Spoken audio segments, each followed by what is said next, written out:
Hey, everybody. Welcome to the Prep Life Podcast. This is your founder and CEO of Glam Girl Bikini, Amy Anger. And today I am joined by my fabulous co host, Lee Marie Hasseter. Hey, Lee. Hi, everyone. So, part three, is that what we're on of our Q&A? We we had long-winded Yeah. answers to all of our questions. So, we are on the third section, and then I think we got some extras as well. But I would be remiss if I didn't recap our amazing posing seminar that we had on Sunday. I felt like it was the perfect amount of people. It was about 20 total. Yeah. We were able to work in two different rooms, which is great. So you kind of like learn after being in a space and like understanding, the last one, I think we had like double the amount of people. We had like 40, which was too much for that small of a space. And this time we had a couple of wellness, a couple of figure. So it was nice that we had the other room that we could kind of like have, you know, Kim in there and then bikini in the main room. And so what were your thoughts of the posing seminar? I love it. This is the third, I believe, fourth posing seminar I've been to for Glam Girl Bikini.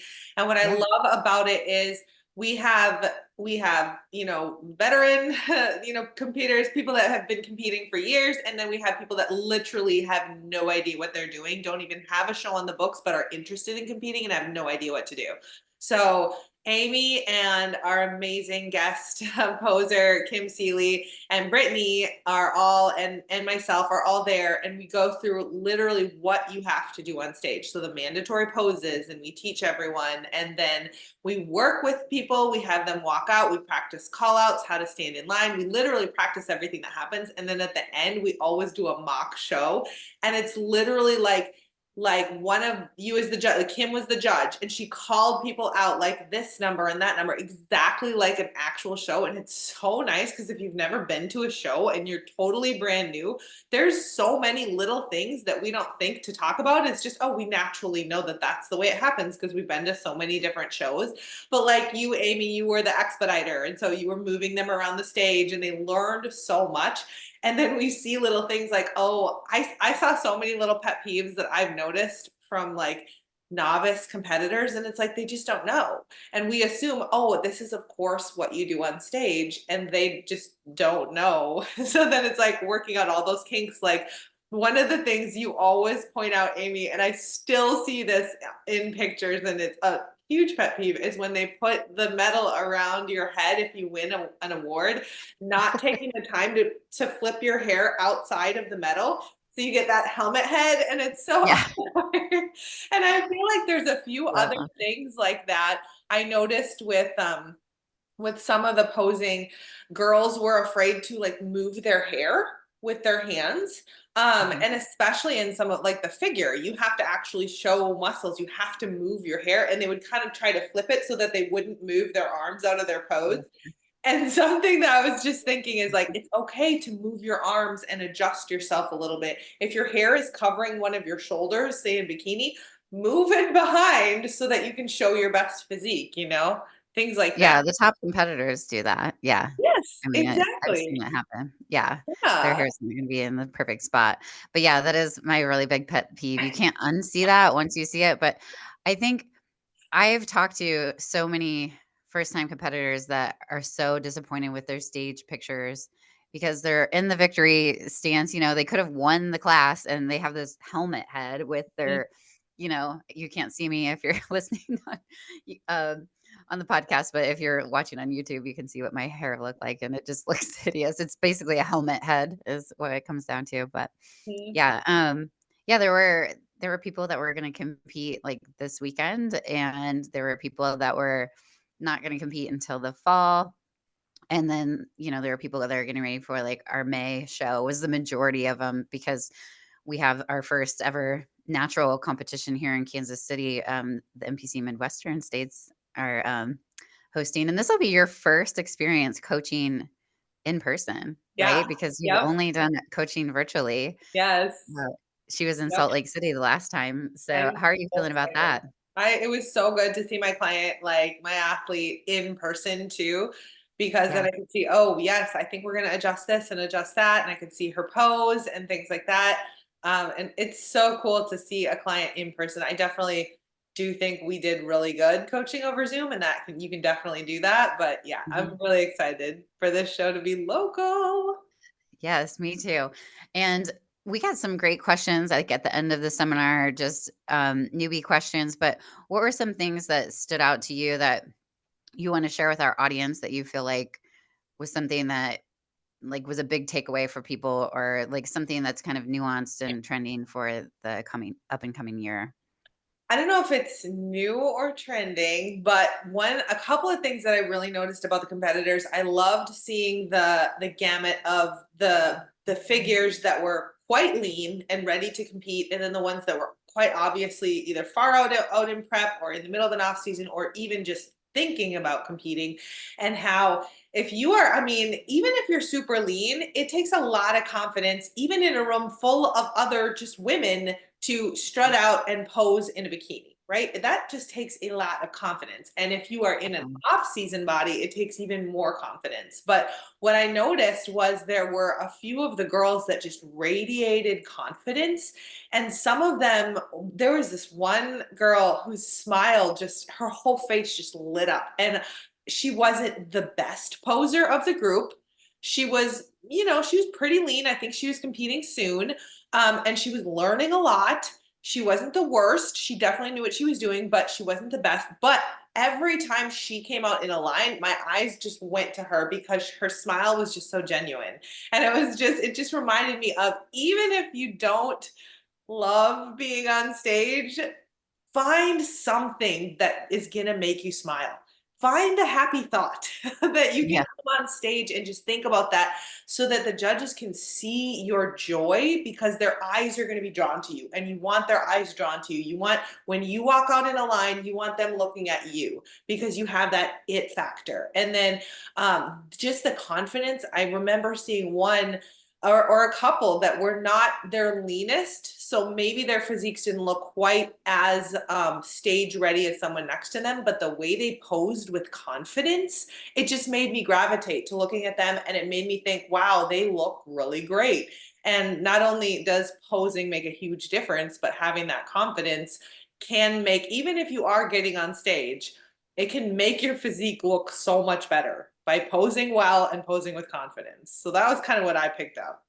Yeah, definitely. I know exactly what you're talking about. But yeah, I think just getting to a show, if you're a new competitor, if you've never competed and you're about to, just going to the show and actually watching or going to one of these seminars, I always tell them I am not here to just talk to you. Like if you're coming to a posing seminar, we're practicing majority of that 2 hours, Mhm, because I don't want people just sitting there being mhm, lectured at, because that's not going to help them. mhm. Especially like if you're at a posing seminar, you need to be physically posing, because if you're not doing it with your body, then what's the point? Right.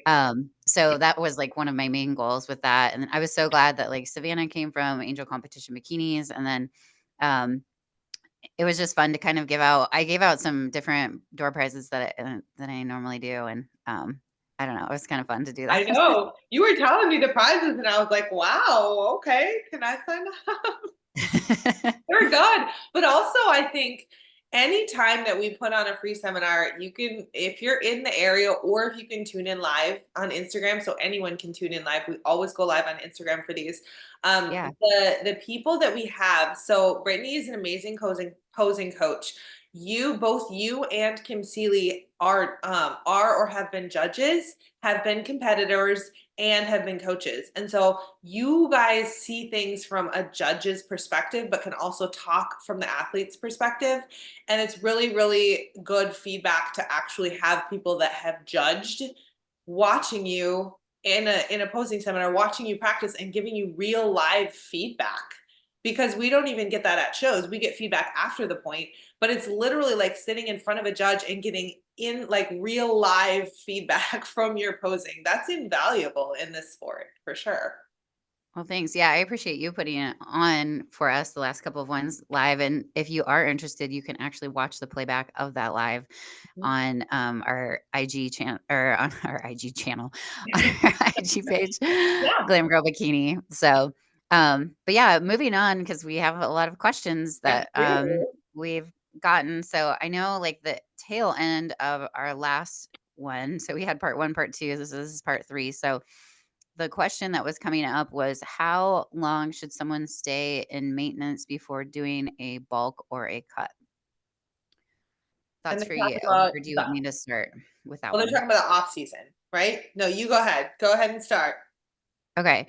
So this one's complicated, and it definitely just depends on a lot of factors. So when someone says they're in maintenance, that doesn't necessarily mean they're in off season 100% because you could be getting like ready for a cut. You could be, or, I mean, basically, that's what I think that they're trying to say, but it gets a little tricky because maintenance calories are just basically what your body needs to stay exactly where it's at. So, like, you know, there's probably going to be a little bit of muscle growth in a maintenance phase Mhm. when you're not in a deficit at all. So, that maintenance is one of those things that's like a toggle switch of between improvement season and cut because for me, like I try to keep competitors in either maintenance or a slight surplus during the improvement season. So that's where I guess I'm getting like a little bit like with the wording. I just want to make sure that that's clear because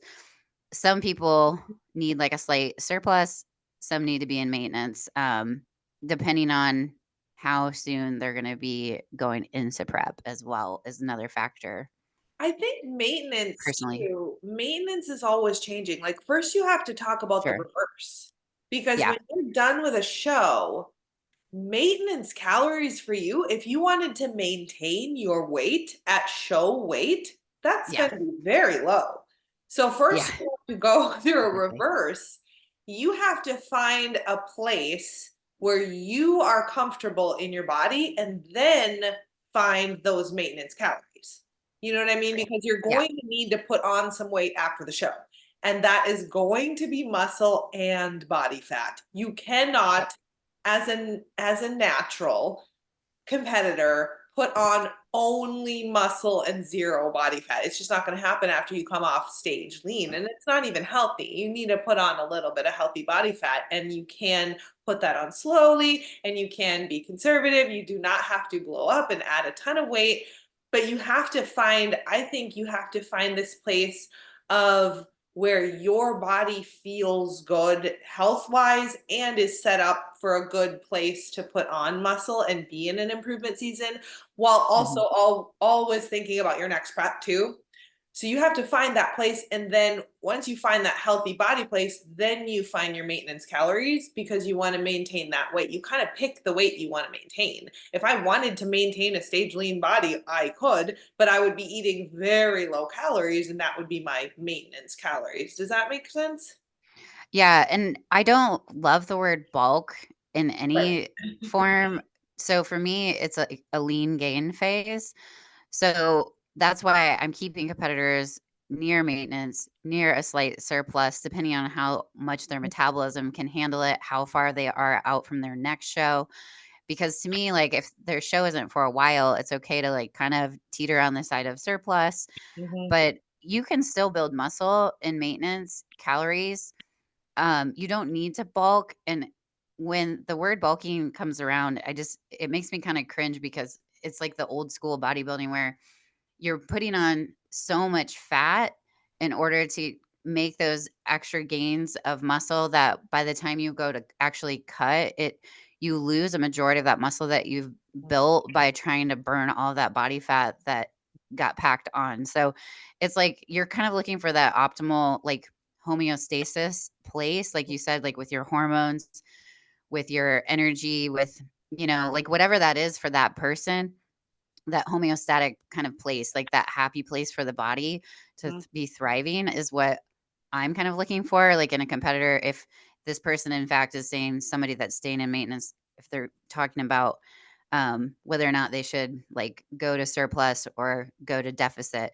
Mhm. So I guess that's where we're at. Like Yeah. bulk, we're considering surplus, right? And then cut, we're considering deficit. So yeah, you just have to there's no, like, length of time that is cookie cutter because it's like, you may need to put on like a lot more muscle than XYZ person, Mhm. and even if they are not natural, like it's still one of those things that it's hard to stay lean Yeah. like year round. You just can't, that's not realistic. So, Well, and I think there's um, a side of it too that is not just competition based or goal based. I think there's the mindset side of it. So if yes, definitely. you I mean, you might have gone a little overboard and you might now be slightly uncomfortable because you're a little bit fluffier, have a little higher body fat percentage than you would like to have, especially if you're in the fitness industry or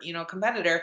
But that doesn't necessarily mean you should go right into a cut, because mentally and even for like health markers, your body is still recovering from this show and from this intense deficit that you've been in. And you might need to have some other goals and work on your relationship with food, work on enjoying life a little bit, work on your getting your health markers, getting your blood work done, getting watching for those different energy levels, sleep levels, hormones, those types of things too, before just jumping into a cut because you might be a little uncomfortable. And so that's where I think having a coach is so important during the off season. And I know you preach this all the time, Amy, is having someone else, like an outside, to give you that look. If you, because I get this way too. It's like, oh, I'm not comfortable at this weight, let me just cut back 5 pounds. And it's like, in the That was long last year. run. That was your MO last year. I'm like, no, just hang on to this Yes, in the improvement season a long run. little longer. Yeah, let Yeah. your body repair itself, get back to all, your health markers back to a good spot, and your mental, back to a good spot. I think for me and for a lot of women, we just need reassurance. Like, it's okay not to be super lean. Think of the long-term goal. This is your goal right now. Like, you look great. Like, my family is always telling me, Lee, you look great. And like, we need to hear that because we get this picture in our mind that we need to be super super lean in the off season, and you don't have to go overboard, but you're not going to have all of those lines from stage all year round and make improvements too. So don't jump too far or too quickly right back into a cut, if that makes sense. Yes, definitely. And I think that kind of segues into this other question. Mhm. They said, what is a normal amount of weight gain during the improvement season? And I know certain teams and certain coaches are like, it needs to be this percentage of your body weight or your, like your, depending on your height and your weight, like you can only gain like this much or this many pounds. But that's really not the case. Like you were saying, if you have a lot of like just mental you need a mental break with things so that you're not getting burnt out. Like there's just there's a lot of things that need healing in different seasons, and I think that it's important to like when you are in an improvement season, you should have a performance based goal, Mhm. and you should be looking at like what kind of weights are you pushing, and like less about the scale. Mhm. I've had to like point out to several of my clients like recently that just showing them like I don't care about your weight, and then like I'll show them a picture of like what they looked like a year ago, um and they look so much stronger, and like their inches are down and their weight is up. That means they gain muscle. If your inches are down and your weight is higher, um, Mhm. you are gonna weigh a little bit more if you're doing the right things. Like, if you're building muscle properly, you are gonna weigh more Mhm. because you took the time to build and focus on your, like, what kind of weight you're pushing. Like, I just think that that's important to shift that focus, and so, like, looking at a scale and being like, "I get it," like, some people are like, "I'm not comfortable after I get to this weight." Mhm. Which is totally understandable because I'm definitely the same way, and I mean, I don't wanna be uncomfortable, I don't wanna have to buy new clothes and things like that, but there has to be, like, a little bit of a shift in knowing that there's not, like, a magic number for everybody to, like, gain back or not gain. Because I have some people that don't really gain a ton of weight. There are people that we've had, like, 2, 3,000 calories, like, when they were, like, quote, unquote, "dieting," and it's like, I mean, you were kind of, at a high calorie rate anyway, so there wasn't, like, a whole lot of shift. Some people just stay lean all year round, and that's more a genetic thing than anything. Mhm, And I'm mhm. definitely not one of those people that's lean year round, Nope. Well, and also, not in the like, slightest. your And so height, that's just your yeah, your height, your structure, your the thickness of your bones, like, I'm a very tall competitor. I yeah, whatever perfect. these Nice. coaches whatever these coaches are saying, like, you shouldn't, gain more than this. Well, what if you're really tall and you Yeah, do need to get like, if I put on, like, I could put on 10, I think I put on 30 pounds the last off season, and I did not buy a new wardrobe.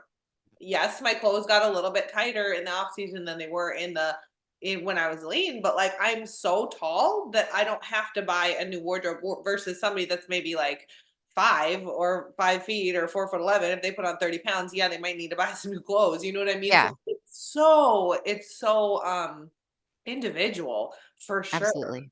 Yeah. Yeah, and I just think that that's again, I don't mean to keep preaching this, but like that's why you do need a coach to understand like the industry and to understand like where you're at, like what you need to Mhm. feel confident in your skin, but also at the same time like have the right priorities for the right season and things like Yeah. that. Yeah. So, Yep. yeah, I And mean, also I think this is a way, or it could be a way for someone to validate their weight gain. And I'm always so looking for anything that's like mental or emotional with this sport, because it is a mhm, sport, and whether or not you are lean or in an off-season body has nothing to do with your worth or your success as a human, right? So it's absolutely. really important not to get fixated on a number if it's going to be more than just data. Data is awesome. We love data, right? We can look back to Right. different preps, or you looked this way at this weight, but now you look this way at this weight. Like, data is really important in our sport. But if it's going to affect your mind and think, well, I'm a failure if I go above this weight, and if it's Mhm. going to affect you, that's not, we need to take that off the table, especially in the Yeah. off season. Absolutely, and it's funny because you just keep segueing into these other questions. Oh, yeah. So, the 3rd question that I think it was the same person, if I remember, it's been so long ago since we had these posted, but it said, "Should you do a body Mhm, comp?" And I think they meant body composition test during prep or after to track muscle and fat, and the answer, again, I think is yes and yes, like, you want to measure when you're in prep, when you're leaning out, you want to measure during an improvement season. I think sometimes that's, you know, and you can speak on this a little bit, but like when we were doing the monthly fit 3D scans, mhm, and it was telling like lean muscle and body fat, and it's like when weight goes way up and you're like if you're like freaking out about that number, it's so reassuring to get it on the fit 3D scanner and be like, "Oh my gosh, like mhm, majority of this was muscle." mhm, Um, but you gotta be careful with the measurement tool. That's the mhm, one caveat that I will tell you. If you are doing an in-body scan, those are so finicky.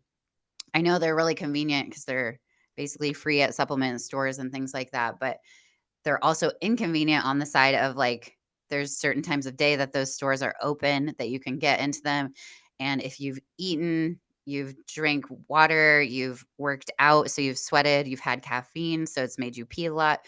The variables with those kind of bioelectrical impedance are just so high that those can really mess with your mind mhm, big time. So, my biggest thing that I do is I try to get a DEXA at the beginning of prep, then I try to get it right at the end, and trust me, like, I don't do short preps. This is, like, usually 4 to 6 months that I take to lean out because my body just takes a lot of time, and I wanna give myself enough time. Like, if I have 30 pounds to lose, then I'm gonna at least give myself 30 weeks. So, with that in mind, I'm doing a DEXA maybe quarterly if I'm doing, like, a couple of shows, but I'm probably just doing it, like, a couple of times a year, like, book-ended, mhm. beginning and end of prep, and so that way I can kind of see, like, at the end of my improvement season, like, where am I at with my body fat? Where am I at with my muscle? But I don't know, what are your thoughts with, composition tests? I think you're absolutely nailed it on the head with the in-body scan. It is so finicky, and the amount of people that I see get depressed or super bummed after they see their scan, and then I'll look Right. at it and I'll be like, "Hey, look at your water. Are you on your cycle? Like, did you work out first?" There's so many questions.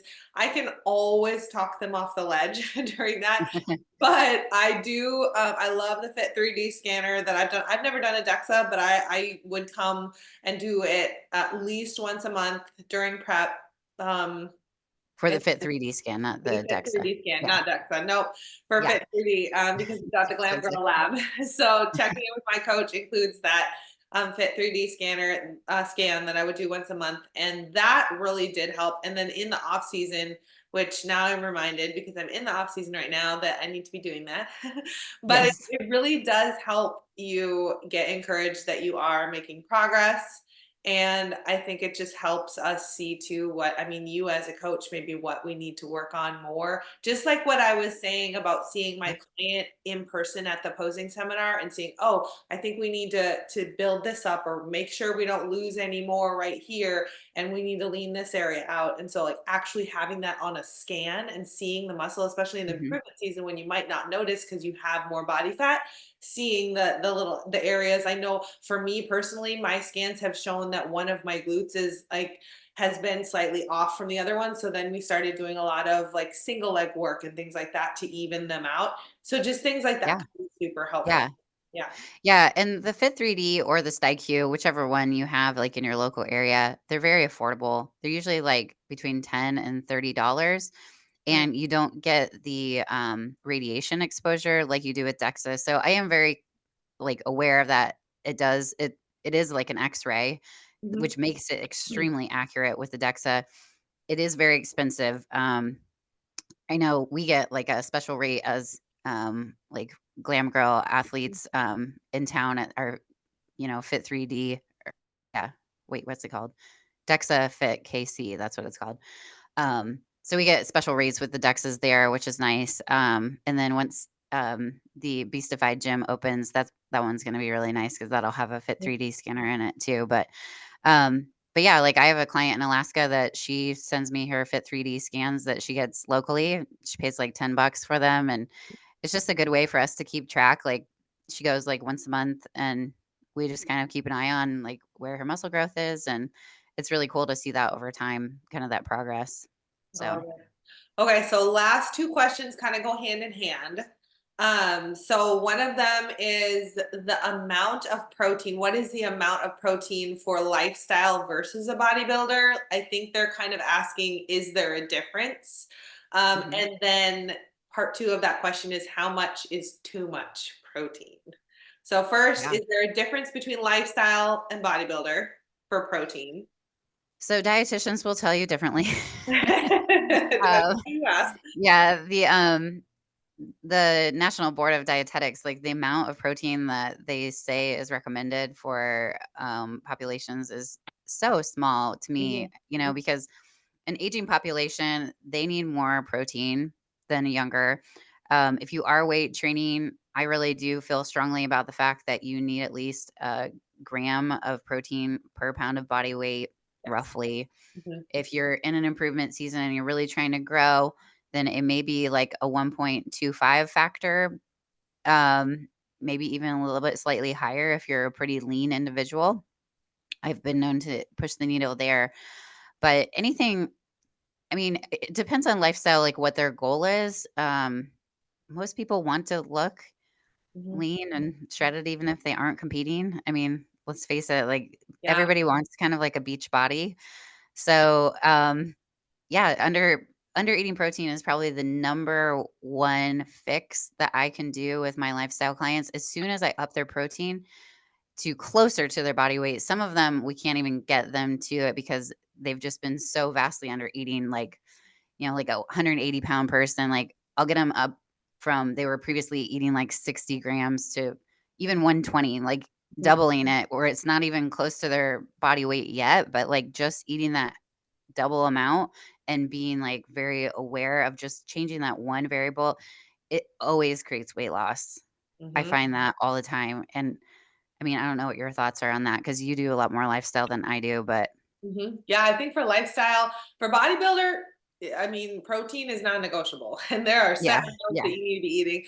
For lifestyle, though, I definitely treat my lifestyle clients. I mean, they don't eat. We shoot for the same goals as a bodybuilder, yeah, because I was going to say it depends on your goal, but no matter what goal you tell me, I'm going to give you probably the same amount of protein, maybe for a different reason. If you're trying to put on muscle, you need that gram per pound of body weight usually. If you're trying to yeah, lose weight, you're going to need that gram per pound of body weight. If you're yeah. just trying to get more fit, feel better, trying to stay full on a diet, all of those things, Mhm. you need that gram per pound of body weight. Now, the one exception I would say is if I have a client who is coming to me trying to lose a lot of weight.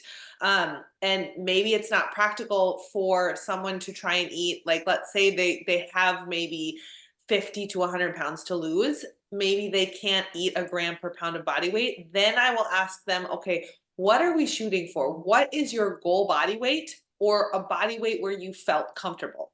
And often I'll pick that body weight. Or another Mhm. hack that I actually just learned, you can take their height in centimeters, and that gives you a good kind of range for a protein goal to shoot for too. If they're like quite overweight, and I know it's not practical for them to eat like over 200 grams of protein, Right. especially for the amount of calories that they have, if that makes sense. But yeah, and then how much Yeah. is too much protein? This I actually just saw. I believe it was a reel, but it might have been a video too, by Dr. Lane Norton, who is amazing. Guys, look him up. He's awesome. About this and the research on this. I'm not going to quote it directly because I'll get it wrong, but basically, the premise of it is you're not going to eat too much protein. And there's a couple of different, like, just with the research coming out, but there's also a couple of different reasons for that. I would say, unless, just from a practical standpoint, unless you are mostly eating things like protein shakes or things that are infused with protein, like protein Pop Tarts or something like that, if you are eating whole foods protein, like chicken and fish and ground turkey and egg whites, things like that, it's not going to be possible for you to physically eat too much protein. They are just going to fill you up. You're just not going to overeat to a dangerous place, if that was even a thing. You might overeat on calories. So you want to make sure that you're staying within your calories. And you also want to take into factor things like you do need some fats in your diet, those are essential. You do need some fiber in your diet so that you feel good. You don't necessarily need to survive any carbs in your diet, but you're going to feel a lot better if you put some carbs in your diet. So, staying with your calories and not eating 100% of your calories out of protein is probably a good idea. But I definitely don't know that I would worry about eating too much protein as long as it's not taking away from the other things you need to eat within your calorie budget. I will add one thing to that. So that's with the exception of if you have some sort of disease or like, um, Yes. so disease populations that does not apply. This applies No. to healthy individuals. So people that do not have, liver issues or kidney issues, or just general digestive issues. With my clients that have like any sort of like if they have elevated numbers of their liver, I always err on the side of going under their body weight. If they have any sort of digestive issues where, you know, things are slower, I tend to veer on the lighter side of protein. So those are just some things too to keep in mind. But I think sometimes people think, around the workout too, like that anabolic window that they're like, okay, if I eat a ton of protein before I lift and then I eat a ton of protein before or after, that it's going to like make this huge difference in muscle protein synthesis. And that is not the case. So you're only, and there's been studies on this, like about how much actually like uptake and what amount is actually used. And, for just like a general rule of thumb, I would say for like a smaller female, anywhere between like 20 grams of protein, and then a taller female, like 25 to 30.